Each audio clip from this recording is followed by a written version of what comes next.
Tayo pong lahat ay manalangin, mga pinakamamahalang kapatid. Hallelujah! Hallelujah! Hallelujah sa iyong kabanal-banalang pangalan.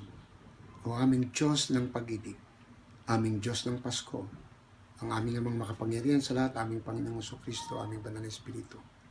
Pinupurit sinasamba ka po namin sa iyong napakalalim at napakayamang pag-ibig sa amin, sapagkat binigay mo ang aming Panginoong Jesucristo, ang aming Diyos na buhay, upang tubusin ang aming mga kasalanan.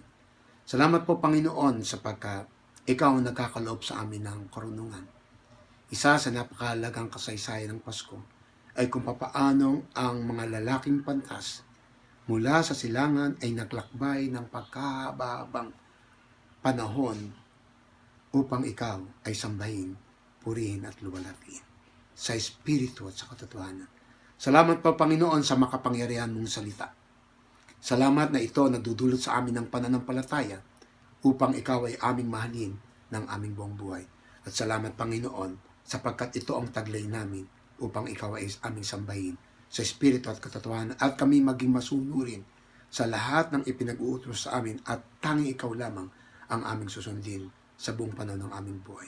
Panginoon, pagpalain mo po ang buong Iglesia Unida sa Doha-Katang, ang lahat ng aming mga pinakamamahal na mga kapatid, ang lahat ng aming mga manggagawa, ang Pastor Joey Galtiayan, ang ganap na kagalingan sa kanyang ipagkaloob habang siya nagpapahinga sa Pilipinas, pakaingatan at pagpalain mo po ang Pastor Rex at Diaconisa Leia Montesilio, at ang lahat ng mga tagapanguna ng Iglesia at ang buong Iglesia ay lalong mararanasan ang umaapaw mong biyaya at pagpapala ngayong Kapaskuhan, sa bagong taon at sa lahat ng panahon ng aming buhay at sa lahat ng panahon ng aming paglilingkod sa iyo, hanggang makita ka naming mukhaan at maranasan namin, Panginoon, ang tagumpay ng buhay na kaloob mo sa amin.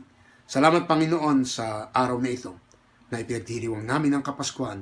Ipagkaloob mo sa amin ang kagalakan ng aming mga puso, ipagkaloob mo sa amin ang kapayapaan, ang matibay na pananampalataya, ang malaking pag-asa, at ang umaapaw na pag-ibig na nagmumula sa iyo. Tanging ikaw ang aming Diyos na aming sinasamba, basbasan po at pagpalain ng lahat ng iyong mga anak o aming Diyos na buhay. Sa ipo namin ipinagkakalob ang pinakamataas sa papuri, pinakamataas sa pagsamba, at ang lahat ng kaluwalhatian at karangalan ay tanging sa iyo lamang.